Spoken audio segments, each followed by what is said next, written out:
지난주 말씀을 통해서 우리 주님께서 멜기세덱의 반차를 쫓아서 이 땅에 오신 그런 대제사장이시다. 큰 대제사장이시다. 그런 말씀을 우리가 살펴보았습니다. 멜기세덱에 대한 이 교훈, 이것이 오늘 말씀에서는 참 이 히브리인들에게는 어려웠던가 봐요. 그래서 이들이 이 멜기세덱을 가르쳐도 도무지 받아들일 만한 그런 준비가 안 돼 있다.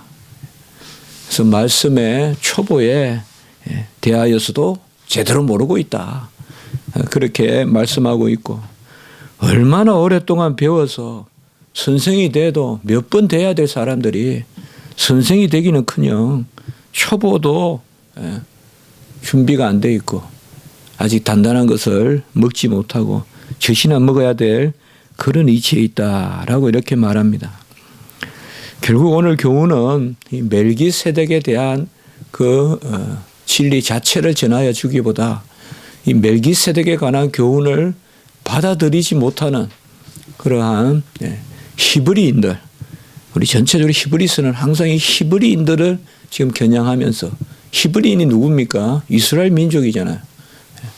그 당대 이스라엘 민족이 제대로 된 신앙을 갖지 못했다 이 말이죠. 그래서 이 히브리서를 쓰는데요.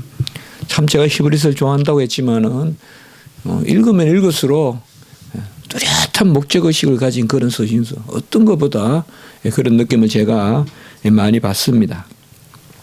멜기세덱이 누군가에 대해서는 창세기에 우리가 14장 부분에 잘 나옵니다.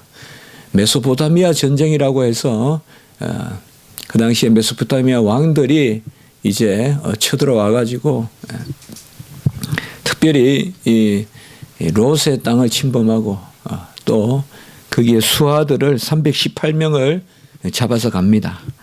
뭐 이런 거 보면 왕들이라고 해서 오늘날 무슨 그런 왕을 생각해서는 안 되고요. 군왕이라 그럴까요? 우리가 역사적으로 보면 성읍국가 시대가 있잖아요. 성읍국가. 한 성이 국가가 되는 그러한 어떤 청동기 시대라든지 그런 성읍국가 시대의 왕들이에요. 그래서 이 전쟁을 해서 뭐 오늘날까지 뭐 포로를 뭐 10만을 잡고 100만을 잡고 하는 것이 아니라 이제 318명을 잡아서 이제 메소포타미아 쪽으로 그렇게 갑니다. 그런데 이제 아브라함이 쫓아가서 이들을 물리치고 이제 318명을 구출해서 돌아오는 그 말씀이 실려 있습니다.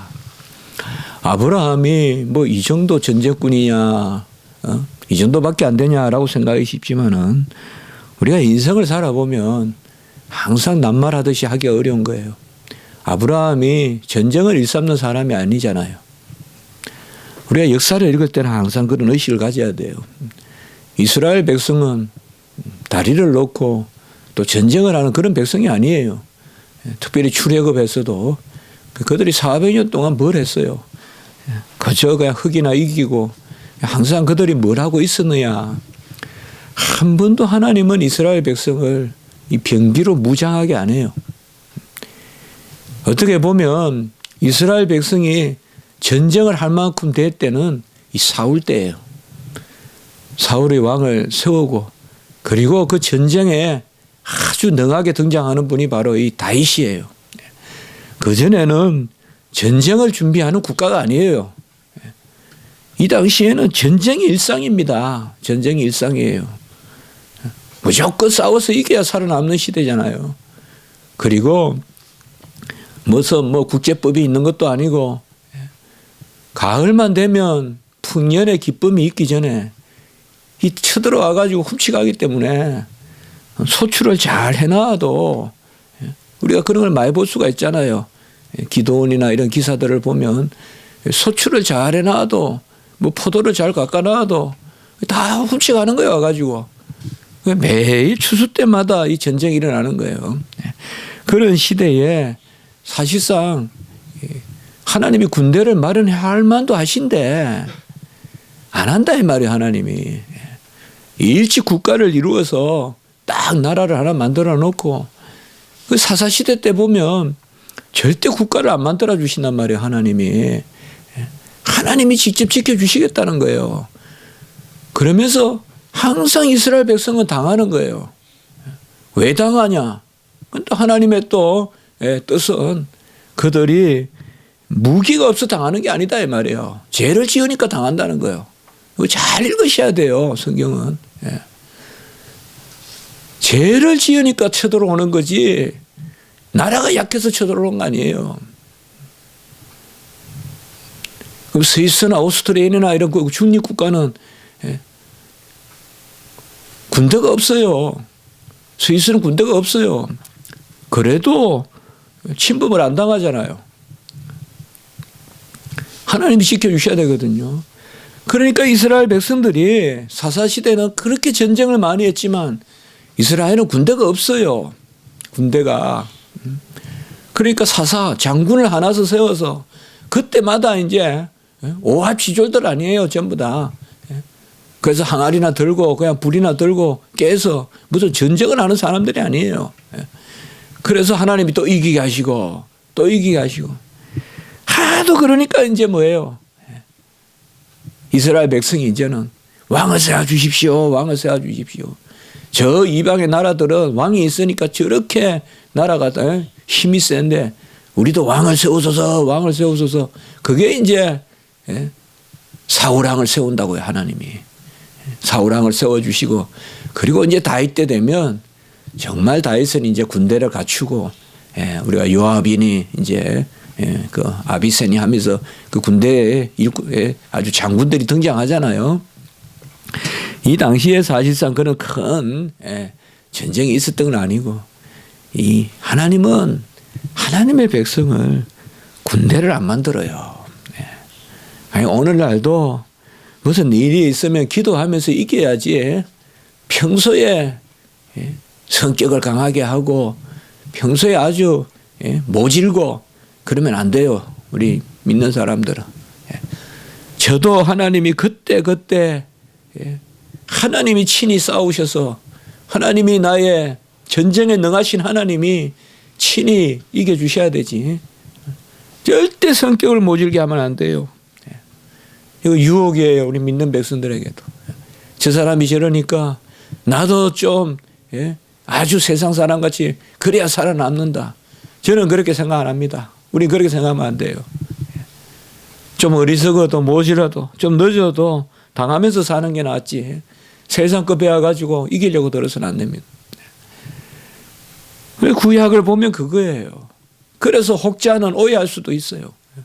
하나님을 믿는 백성이 뭐 이렇게 약하냐. 하나님은 그런 뜻이 아니에요. 뭐 군대를 창궐하게 해가지고 아주 세계적인 국가를 이루어가지고 바벨론 같이 그렇게 하지 않아요. 그걸 잘 아셔야 돼요. 우리가 그렇게 하지 않아요. 그래도 하나님이 참 우리 아브라함 기사를 읽어보면 무슨 아브라함이 힘이 있어서 이렇게 따라가서 그래도 나머지 전부 다 그래도 똘똘 뭉쳐가지고 지금 연합군을 형성하고 있는데 저도 이거 읽을 때마다 어떻게 아브라함이 언제 군사를 길러서 갔을까? 결국은 하나님이 하셨구나. 하나님이 아브라함을 시켜서 따라가서 잡아오게 하셨구나. 그렇게 우리가 생각돼요. 그 318명을 잡아서 오는데 그때 이제 멜기세덱이 나타나요. 멜기세덱은 어떤 관념적인 인물이 아닙니다. 역사적 인물입니다. 역사상의 인물입니다. 멜기세덱은. 그래서 이 멜기세덱이 떡과 포도주를 가지고 와서 아브라함을 축복해요. 아브라함을 축복하고 그때 아브라함은 취한 것에 얻은 것에 10분의 1을 이게 11조예요. 10분의 1을 멜기세덱에게 바쳐요. 이게 창세기 14장 20절에 나오는 말씀이에요. 우리가 창세기 14장이라면 바로 그 전쟁을 이야기한다. 그렇게 생각하면 되거든요. 그래서 10분의 1을 바치는데 성경에 보면 14장 18절에 보면 창세기에 바로 멜기세덱을 살렘 왕이다 라고도 소개하고 지극히 높으신 하나님의 제사장이었다. 이렇게 소개하고 있어요. 그러니까 두 가지로 부르고 있어요. 살렘의 왕. 살렘이란 말은 대체로 평화. 예? 그래서 샬롬 그 어근으로 보면 돼요. 예. 그러나 정확하게 오래 추적하기 쉽지 않아요. 살렘 왕 그리고 바로 지극히 높으신 하나님의 제사장이다. 자, 우리가 생각하면 제사장은 레위 지파에 가서 제사장 직분이 생기는 것 같은데 바로 제사장이 누구예요? 사람을 대표해서 하나님 앞에 제물 드리고 또 기도하고 우리가 그렇게 말씀을 나누지 않습니까? 그렇게 보면 우리가 작게 보면 레위 지파로부터 제사장이 시작되지만 크게 보면 아브라함도 제사장이었고 그렇게 보면 말이에요. 이삭도 제사장이었고 분명히 제사 드렸잖아요. 제단을 쌓았잖아요. 그래서 아브라함에게 축복했던 사람이에요. 이게 중요한 거예요. 멜기세덱은 아브라함에게 축복했어요. 아브라함이 누구예요? 레이의 아비인 야곱, 야곱의 아비인 이삭, 이삭의 아비인 아브라함 아니에요. 그러니까 이 멜기세덱은 12지파에게 다 축복한 사람이다. 우리가 이렇게 이야기한단 말이에요.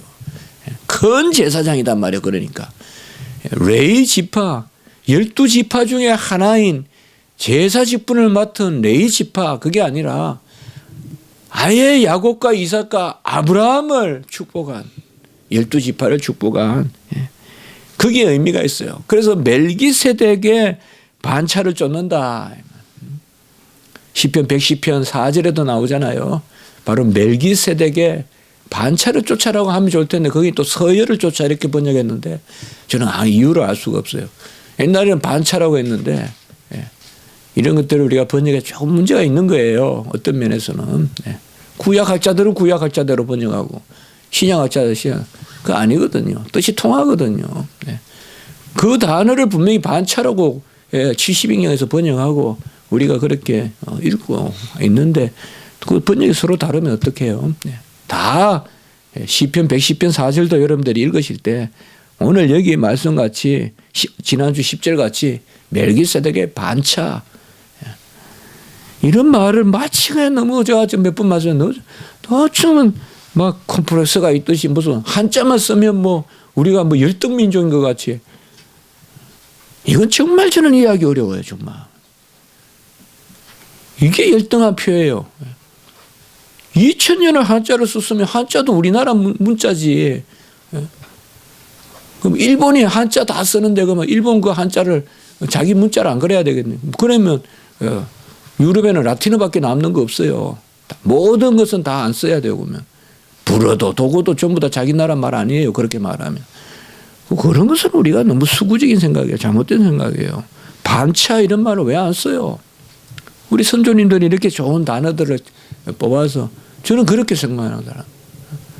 좀 고유하게 교회 안에서만 쓰는 용어들도 있어야 될 거 아니에요.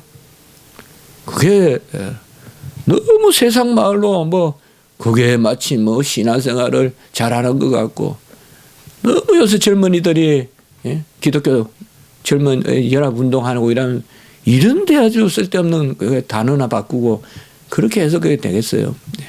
멜기세덱의 반차다라고 이렇게 얼마나 좋은 말이에요. 또 우리 어릴 때부터 다 그렇게 선조님이 신앙생활에 왔잖아요. 멜기세덱이란 반차 이렇게 했는데 어느 날 갑자기 그냥 멜기세덱 서열이란 말도 나오고 그렇게 할 필요는 뭐가 있냐 이 말이에요. 자, 여하튼 이 멜기세덱에 대하여 오늘 11절에 보면 너희가 듣는 것이 둔함으로 설명하기 어렵다. 참 어떻게 보면 히브리인들에게 자존심 상하는 이야기지만은 듣는 것이 둔하다. 듣는 것이 둔하여 한마디로 멜기세덱이 뭐가 그렇게 어려운데 이해하기 어렵냐 이 말이에요. 멜기세덱은 그냥 제사장이고 살렘 왕이고 여기에 깊은 히브리서의 교리가 들어있는 거예요. 바로 왕 제사장 왕으로 오신 예수 그리스도를 너희는 받지 못하는도다 그 말이에요. 지금 너희는 레위 지파의 제사장 직분 그 레위 지파의 제사장 직분이 너무 형식주의가 돼버려 가지고 의식만 알지 본질을 모른다 이 말이에요. 듣는 것이 두나무로 설명하기 어렵다. 왕이자 제사장이시고 제사장이자 왕이신 그 멜기세덱의 반차를 너희들은 이해하지 못한다. 그저 그냥 습관적으로 계속 살아와서 의식을 행하고 절기를 지키고 또 율법을 이렇게 많이 자기들끼리 전통으로 만들어 가지고 그런 형식주의만 배어 있지 속을 모른다 이 말이에요. 너희들이 지금 그 히브리인들에게 지금 경고하는 거예요. 정말 중요한 것은 이거다 이 말이에요. 이거 정말 중요한 것은 이거다 이 말이에요. 하루살이는 걸리면서 약대는 삼키는 진짜 중요한 게 뭔지 모르고 신앙생활 하는 게 아니라 진짜 중요한 것은 바로 예수님이 멜기세덱의 반차다 이 말. 그는 우리의 왕이시요 우리의 제사장이다 이 말이에요. 이것을 모르니까 오실 메시아가 왕으로 오시고 제사장으로 오시고 선지자로 오시는 그 주님의 삼중 직분을 모르니까 이들이 배쳐간다 이 말이에요. 그래서 너희가 듣는 것이 두나무로 잘 배웠다고 잘 듣는 거 아니에요. 뭐 세상 학문이 좀 뛰어나다고 해서 말씀 잘 듣는 거 아닙니다. 정말 아닙니다. 세상 학문으로는 절대 아닙니다. 저도 제 신앙의 기원을 생각해 보면 어떻게 제가 이렇게 개혁주의 보수주의가 됐는지 어떻게 제가 이런 것을 믿게 되었는지 생각해 보면 절대 무슨 사변을 즐겨서 아닙니다. 절대 아닙니다. 절대 무슨 인문학을 좋아해서 절대 아닙니다. 어릴 때 교회 가서 그때 느꼈던 분위기예요. 그거 중요해요 정말. 구주에서 의지함이 힘이 깊은 일일세 하면서 그 초등학교 때 찬송 부르던 게 그게 아주 중요한 거예요. 요새 부르던 찬송 그때 다 배웠어요 저도. 요새 부르는 찬송 초등학교 때 다 배웠어요. 그때 교회 가면 찬송 한참 불렀어요. 한참 찬송 불렀어요. 한 20곡 불렀어요. 집사님이. 앞에서. 피아노도 없어요. 피아노는 나중에 예배 때나 치지 앞에 찬송할 때 피아노도 안 쳤어요. 그냥 육성으로만 했어요. 육성으로만. 육성으로 하니까 더 힘을 내서 따라 불러야 돼요. 그러니까 좀 빠른 곡을 많이 불렀죠. 빠른 곡을. 형식에는 꽉 차 있는데 이게 안 된다. 듣는 것이 두나무로 설명하기 어렵고 그들이 선생이 되어도 한참 되어서 됐던데 12절에 보면 때가 오래되었으므로 선생이 되었을 터인데 때가 오래되었다는 말은 아브라함의 때로 따지면 몇천 년이 지나고 모세의 때로 따져도 모세의 출애굽의 상황을 봐도 지금 거의 1500년 1400년 이렇게 지나왔어도 이제는 말씀을 이만큼 들었으면 선생이 되어야 됐을 터인데 12절에 선생이 되어야 됐을 터인데 참 그렇지 않아요 여러분들. 평생 말씀을 들었으면 선생이 되어야 될 정도인데 하나님의 말씀의 초보에 대해서도 가르침을 받아야 될 처지다. 하나님의 말씀의 초보라는 말은 초보가 없어요. 교리에는 근본이라고 생각하면 돼요. 근본. 저는 초보가 없다고 생각합니다. 초보가 없어요. 사실 학문에는 초보가 없어요. 근본이 있지. 초등학생들은 뭐 쉬운 걸, 중학생은 어려운 거. 그게 학문 자세가 안 돼 있는 거예요. 어렵고 쉬운 게 어디 있어요. 근본적인 것과 적용이 있는 거지. 자꾸 어렵고 쉽다는 쪽으로 접근하니까 학문이 안 되는 거예요, 사실. 몰라요. 제가 외국에서 학문할 때는 어렵고 쉽다는 분위기가 아니었어요, 최소한. 왜 자꾸 우리는 어렵다 쉽다 그러고 초보, 중급, 고급 그런 거 좀 안 쓰면 좋겠어요. 여기 초보란 말은 근본을 뜻한 거예요. 근본 지식을 근본적인 것도 모른다 이 말이야. 너희들이 지금 히브리 민족이요. 로마서 3장 2절에 보면 말씀을 맡은 특권을 받은 민족인데 하나님이 말씀을 맡겼는데 선생이 되어도 수백 번은 더 성경 선생이 되어야 될 터인데 너희들이 말씀의 초보에 대해서도 모른다. 제가 구약 이스라엘에 갔을 때 막 이렇게 막 지하에서 막 이렇게 하거든요. 이렇게 이 정도 흔드는 게 아니에요. 그냥 막 이렇게 막 노젓듯이 흔들면서 성경을 읽어요. 구약을 막 읽어요. 아이들도 또 모자 이렇게 쓰고 막 읽어요. 이렇게 참 묘하죠. 예수를 어떻게 안 믿을까요? 그런데 구약이 전부 예수에 대해서 증거하는데 가서 주님이 말씀하신 하인 맞은 심령이요, 강팍한 심령이요. 그렇게 성경을 읽어도 사무엘 막 외우다시피 해도 그거 다 해서 시편을 외우다시피 해도 시편이 예수님을 다 바라보고 있는 말씀인데 그것을 모른다 이 말이야. 단단한 것은 먹지 못하고 젖이나 먹는다. 단단한 것은 다름이 아니라 바로 근본적인 것, 진리에 속한 것입니다. 이것을 우리가 간단히 세 가지로 정리해 보면 첫째로 그들은 말씀의 초보도 알지 못했다. 근본을 알지 못했다. 말씀의 근본이 뭡니까? 세 가지입니다. 삼일체 교리를 몰랐다 이 말이에요. 너희들은 단일신이다 이 말이에요. 두 번째, 예수 그리스도가 구속주라는 것을 몰랐다 이 말이에요. 기도론을 몰랐다 이 말이에요. 세 번째, 이시칭의 교리를 몰랐다. 오직 믿음으로 구원에 이른다는 것을 몰랐다. 이게 3대 교리예요. 초보도 모른다 이 말은 근본 교리라 제가 말씀드렸죠. 근본.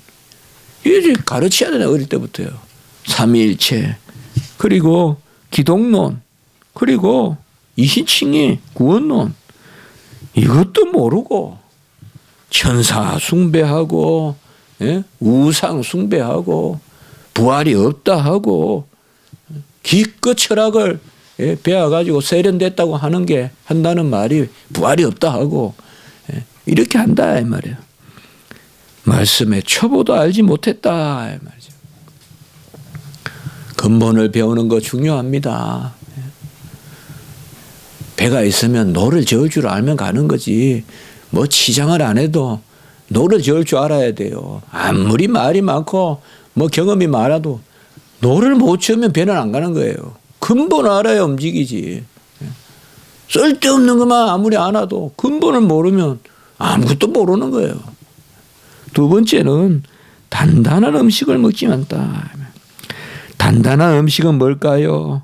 바로 진리를 그대로 받지 않고 세속적인 가치관이나 실용주의 이런 것으로 받아들이는 것이요. 단단한 음식을 먹지 못. 말랑말랑한 음식은 잘 먹는데 말랑말랑한 게 뭐예요? 세속적인 입맛에 떨어지는 것. 세속적인 입맛에 떨어지는 것.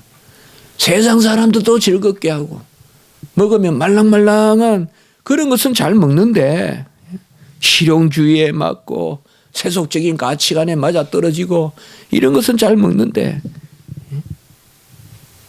찌르는 말씀 이런 것은 받지 않는다 이 말이에요. 말씀이 나를 찌르고 너 그렇게 살면 안 돼. 말씀 앞에서 부끄럽고 간혹은 내가 이래도 될까 할 만큼 우리를 그때 그것을 아멘하고 받아들여야 되는데 그렇잖아요 여러분들. 두 가지 종류의 제자가 있어요. 간단해요.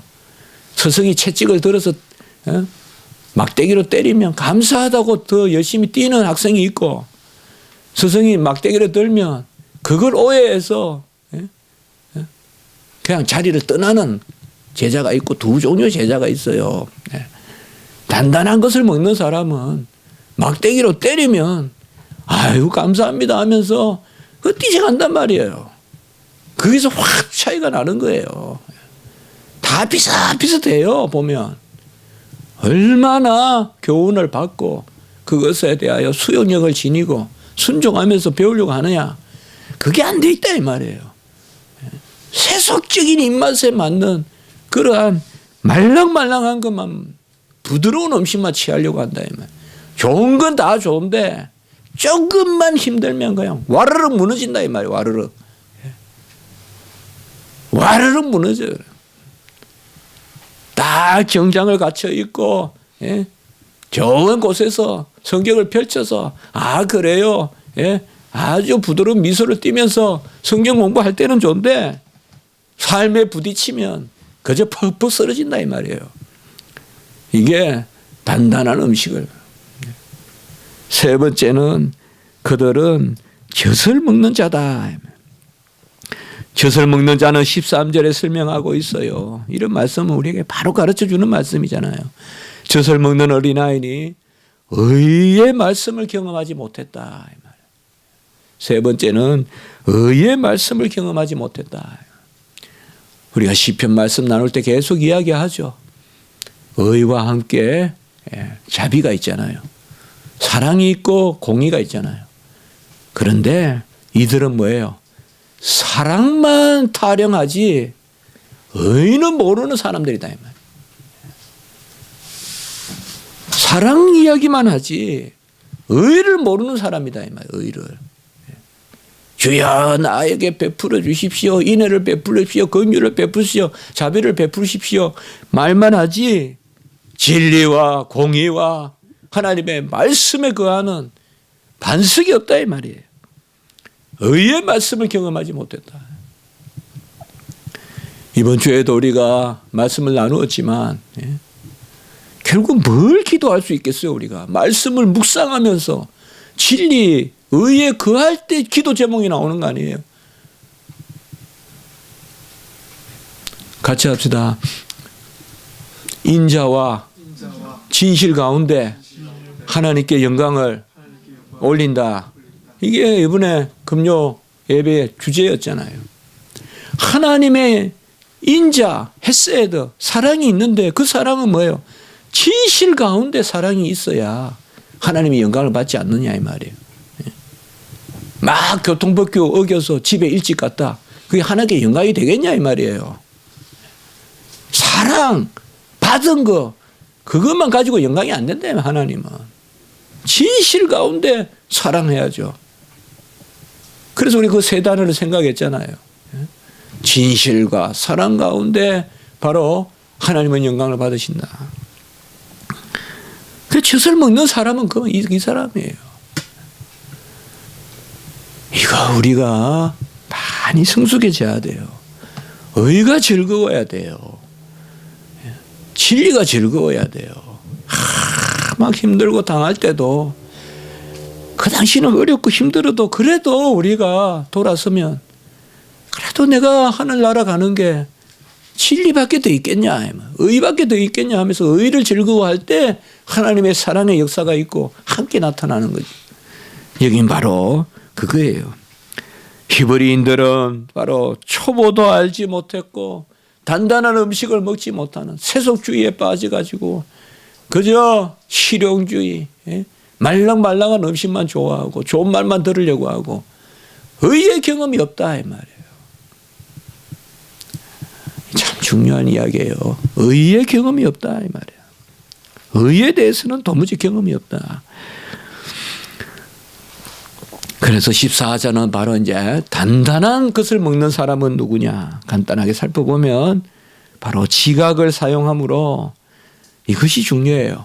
같이 합시다. 연단을 받아. 단단한 것을 먹는 사람은 연단을 받아서 분별력을 가지는 사람이다. 연단이라는 것은 무슨 고생, 막 그런 거 너무 그렇게만 생각하지 마시고 금방 우리가 13절과 연결시키면 뭐예요?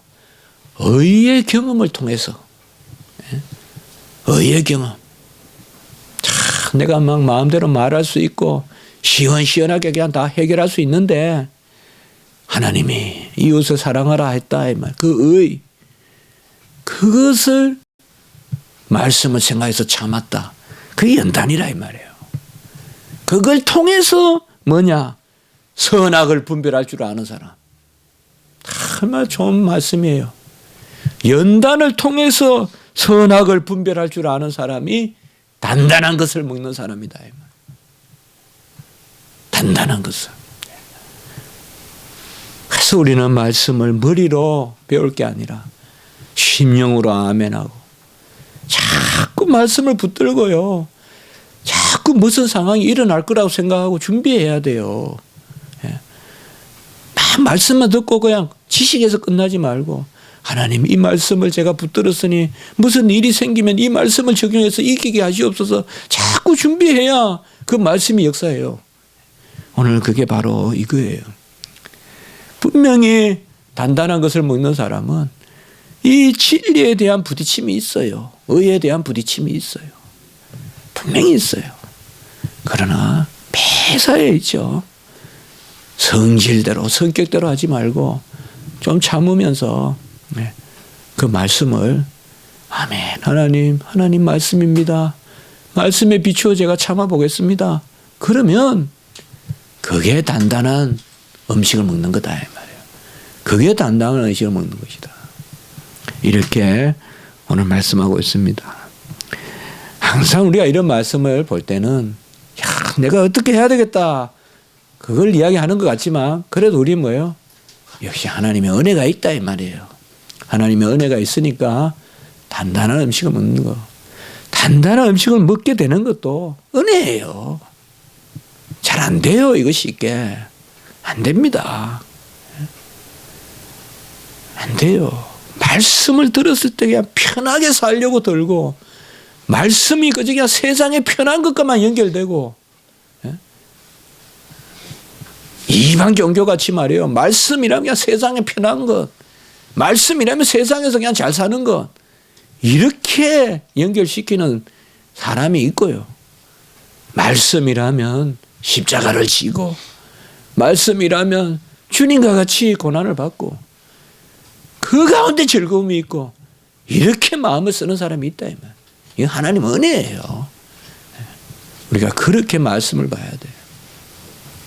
세속적인 거 그거 이루려 하지 말고 그 기쁨 누리려 하지 말고 아예 하나님의 말씀에 연단을 기대하면서 소망하면서 이 세상을 살아야 돼요. 이 세상은 그만큼만 하나님 우리에게 주시는 거예요. 연단 가운데 살게 하시는 거지.